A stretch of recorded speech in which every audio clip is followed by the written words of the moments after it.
Hello, I'm Willie McFarland and welcome to my YouTube channel. Over the next 20 minutes or so I'm going to tell you a bit about myself, the service I run. I want to tell you what I feel you need to proceed to become a successful punter. I'm going to show you how I analyse form, and at the very least I hope this video will prove thought-provoking. You may actually want to subscribe to my service at the end of it. For further details about that, you can go on the internet, www.williemcfarlandracing.com. There's all the information on there, and there are also links to be able to contact me direct. I rode for 14 years as a professional excellent hunt jockey. My last winner was on a horse called Final Stab, ironically. He was the subject of a huge gamble that day, back from 16 to 1 down to 6s. All that money was placed off course for a very successful bookmaker and punter. And it really, if you look at the horse's form, he ended up being, he was a certainty that day, and he proved that by going on and being much better than the class of horse he was taking on that day. Since then I've run a successful tipping service, and I've punted myself for the last 14 years, and that has also been hugely successful. The cynics among you straight away will be going, well, if you are so successful at punting, why do you need to run a tipping service? I believe my punting, and in fact my tipping service, will stand up to the closest scrutiny. If you look, I've had many accounts closed by bookmakers or restricted to laughable amounts. I used to use, for a period, along with using bookmakers, I used Betfair. I qualified for the Betfair premium charge many years ago, and haven't used Betfair since then. If you were unaware what the premium charge is, the details are actually on the website. But the Betfair premium charge affects less than 0.5% of the people who bet on Betfair. So the thousands of people who use Betfair, 0.5% of those people qualify for the Betfair premium charge. It was initially introduced to as an extra charge for people who use fast pictures in running players. I don't have fast pictures, and I'm not an in-running player. So for me, if I have a good week, it meant that I didn't know what sort of price I was going to be betting a horse at. So I don't use it anymore. I don't bet big enough to shift markets. Another reason I run the tipping service. We all have a ceiling as to how much we are prepared to stake or bet, a comfort level if you like. And as I say, I don't bet big enough to move markets. I think I probably bet bigger than most, but still not big enough. And as a consequence, the tipping service works well for me. It works well for many people who have been with me as well. The majority of people who have been with me for more than 8 years. Testament to the fact that they know that I'm going to continue to make them profits. What do you need to proceed? Well, first of all, I think it's very important that you know yourself as a punter. Psychologies of betting are immense. It really is important that you know the type of person you are, the type of bettor that you are. We're all going to have frustrating runs, and likewise you'll have some fabulous runs where you earn so much money it's hard to believe some days. It's important you get an equilibrium as soon as possible, because each day starts at zero, and in order to proceed you need to have the momentum and the motivation to look at a race analytically, and also with a balance, and it's important to be flexible in how you analyse and view races. The work ethic, I think, is tremendous. I don't know anyone who's successful at this who doesn't work extremely hard at it. You've got to be committed, you've got to watch as much racing as virtually humanly possible, and you've got to form an opinion on that. You'll see when I get into the form analysis, I form my own ratings. That helps me form an opinion. I make notes and profiles and things on horses.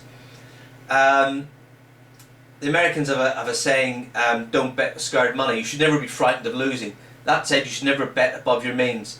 Again, that's a balance you have to get early on. And the next thing, moving on, emotionally detached. I know that's something that a lot of professional punters say, that they're emotionally detached from their bet. I'm probably not. That's possibly because of the way I analyse form. I build horse profiles up, I generate my own ratings, I create my own notes on horses, and as a consequence, each bet I've had, it's the way I've analysed the form, I want to cheer home a winner. I feel down if I've backed a loser or if another photograph's gone against me. You've quickly got to get over that and remain motivated. That's the whole thing about getting a balance as early as possible. It goes without saying that you should record each bet. On this computer here I've got all my bets from 1998 and 1999. From 2004 right up to present day, I've got every single bet recorded on here, and the years in between are recorded on another hard drive somewhere around the house. What do I feel you need to proceed to become a professional punter or to make a successful punter? I personally use Raceform Interactive. I think it's the best system out there. They've got a huge database where you can query, you can create your own queries, and it's a good way of gaining an edge. Edges nowadays with technology and things, they seem to get caught up very quickly. It allows me to generate my own ratings, notes on horses that either I've seen or someone's told me if a certain horse has been working particularly well or has had a breathing operation which isn't public knowledge. All those things are huge. I've got to note those down. You need to do a lot of research. You need to teach yourself. I've read a gazillion books on this. Mostly I find the American books better, written by the American punters. Sometimes they're a little bit harder to relate to British and Irish racing, but generally they're better, a bit more analytical.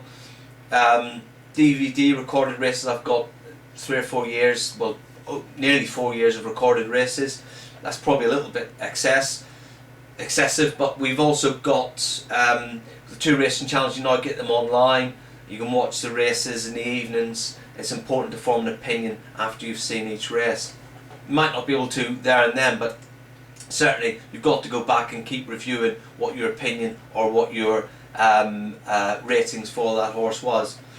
There's also some very good punters on at the races and the Racing UK, some horrendous ones as well, but it won't take you long to work out which ones are worth their salt, really.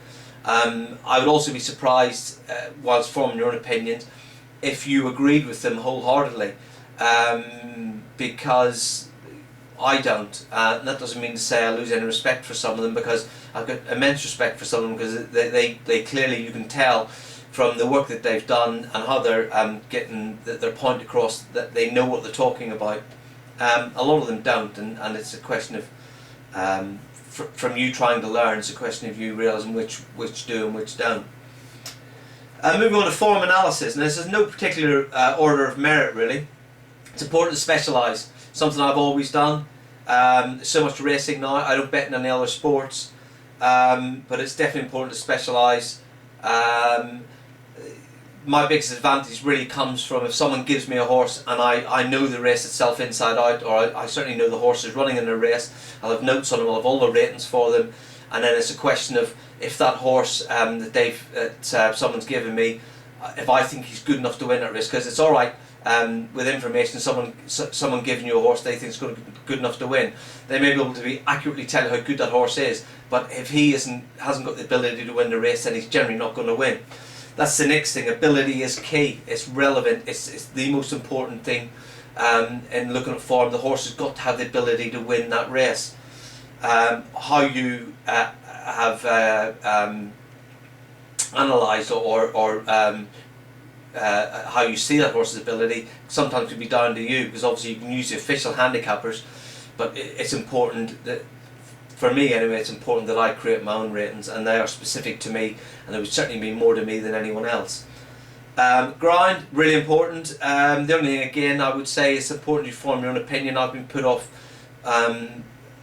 loads of times betting decent winners, and it's cost me loads of money, thousands of pounds. The amount of times that the official going's been way wide of the mark. It is it's important that you know it's important that you know how certain tracks ride and how well drained they are, or not, as the case may be, and weather forecasts for the preceding days in local areas, local weather forecasts. Weight, I think this is generally overplayed. There's an analysis carried out many years ago now, but I think it was in America, and it was, you had to put something like 13 stone 7 or 13 stone 10 pound on a horse's back before, over a distance of whatever, I can't remember, a mile or something, that weight actually physically slowed the horse down. So I think that's one that's overplayed. Again, it's got its relevance, and that can depend on ground and size of horse, although again that's not a massive thing either. But anyway, I think it's one that's overplayed, but it's something, another part of form analysis. Style of race, I think this is underplayed. I don't think enough people take enough note of this. It's one of the first things I do. On my sheet I'll have my own ratings, official ratings, speed figures, lots of other things, and then I will start then where I think each horse is going to line up in the race, and how the race is going to pan out. Style of the horse, again, comes into the style of the race. Certain criteria suit certain horses. It's as simple as that. They're not machines. And the ability to cope with a style of a race which may not suit, may compromise a horse's chance. It's also in the style of the horse. I've obviously got in here disappointing runs. If I can work out, or if I can find a reason, or been told a reason why a certain horse has been disappointing, if he's had any breathing operations, or if he's had any physical problems recently or in the past, that all comes into my notes, and obviously the profile of a horse. And also certain horses go better at certain times of the year. Again, that's all in profiles. Pedigree is really important. You will see, if you analyse them often enough, you will see certain stallions throw certain criteria and statistics into their horses, be it distance, be it ground preferences, sometimes be it even running styles. Certain sires will throw horses up who must be held up late. Generally tend to be a little bit ungenuine. Not always, but certainly horses that maybe have a short run. Trainer form, again, massive. The more relevant, and the more relevant is obviously the more recent, if a trainer's in good form, but then that will generally have an effect on the market. It's important to look a bit deeper than that, because certain trainers may have run horses recently. They might look like they're out of form, but they might have run horses recently that are all 25 to 1, 66 to 1, and one or two of them might have run okay, finishing 5th or 6th. You can make some good scores by noting that a trainer's just about to come into form, really. Or actually, is it not in as bad a form as statistics would suggest? Jockey, I think this is less significant. Certainly be bad jockeys, the jockeys I wouldn't wish to bet, but generally most jockeys will win on most horses. There are a few exceptions who are exceptional. We generally know who most of those are. Course form, not totally convinced by this, but one angle I will throw at you by this: certain courses definitely suit certain horses. The other thing about course form as well is sometimes it can be related to horses who are bad travellers, who maybe if they go away overnight racing they don't eat, or they don't drink and they become dehydrated. That's one thing with course form. Other times it can just suit horses if a course drains well, or if they want a strong pace, so they ideally want a flat track or something. Some horses don't handle undulations, and undulations, and other things could be a horse needs to go right-handed and left-handed. Distance form, again, pedigrees can help with that, and again it is obviously important. Certain trainers can't seem to get a few certain horses stay a bit further than pedigree, or actually even watching them looks like that they will stay. Headgear, breathing ups, tongue ties, all important. I generally like betting horses first time headgear, depending on that horse's profile. Now when I say that, statistic for first time winners on headgear or blinkers or something is something like 5%, which is shocking. But that said, if you actually look at the amount of horses who win any race once they've had headgear on, it probably isn't quite as damning as that, because what tends to happen with headgear is someone puts it on an 11-year-old who's had 72 runs, and blinkers are not going to help him if he's been out of form and he's just basically completely jaded. a class, either a class drop or up in grade if a horse is progressing up the ranks and he's higher in handicap, can he step up in grade? All this is a really important one, because this is certainly more important than carrying weight. Days since last run, certain horses go well fresh. Certain trainers manage to get their horses very fit and can go well fresh, and likewise certain horses are stuffy and need to be run quite quickly. Do we know if the horse is a bad traveller? Touched on that.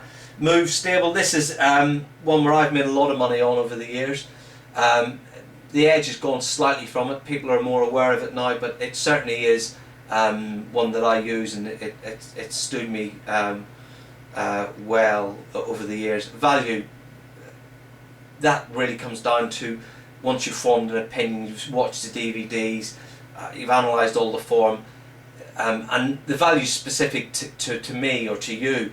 What I see as value at 6 to 1, someone might think is horrendous value, and vice versa. I compile my own ratings, which I've said I've done. They really do help me. It's specific to me, and they certainly mean more to me than they would to anyone else. Speed figures, I used to do my own, and I use them, but again, I will use them in conjunction with my own handicap ratings. Sectional times, I don't use them. I think the more I tried doing it years ago and spent a long time doing it, I just felt they originated from America, and they're more specific in America to dirt racing, whereby you get a flat out gallop from the start. That means you get every race is truly run race. All the courses are left-handed, and they're all more or less the same shape. The camber's the same on the bends. Over here we've got left-handed courses, right-handed courses, figure of 8s. You will have fences omitted, you'll have hurdles omitted, rails will be moved. So I've struggled to certainly gain an edge from sectional times myself, but I know people that use them and think they're good. Also, you've got to do it by hand here. We haven't got in America where they are accurate, they're deadly accurate. We haven't got that over here. Information, again, it's helped me over the years. It can be of the utmost importance. The thing about information is, the less people know about it, the more use it is, because it will have less effect on the market. So if someone tells me from a smaller yard that such a horse has either been castrated or he's had a breathing operation, and as a consequence of whatever he's had done, he's actually working much better, but that information isn't public knowledge, and also it's not reflected in his price, I'm playing with a huge edge. Likewise, the more that people know about it, the more it is in public knowledge, then it's got a greater effect on the horse's price, the market, and therefore the edge or the horse's value erodes. And finally, we are trying to really turn this into a mathematical equation. That's what you should be trying to do. I don't form my own tissues, but I'm pretty aware when I look at a race what price I want to bet a certain horse at. If the price isn't there, I can't make it there. So sometimes that's not a bet, that horse. Sometimes I'll reduce the stakes, and sometimes the horse is a much bigger price than I expected it to be, and then it is a bet. And that's basically how I go about it. And it works for me. It's worked for 14 years and it will continue to do so. There's lots of other things, but I'll try to keep it as short as I can. If there's anything that you wish, you can contact me via the website. There's a link on there. Or if you would like to sign up for the newsletter, you can do that on the website as well. I'd like to wish you happy punting, and thanks very much. Goodbye.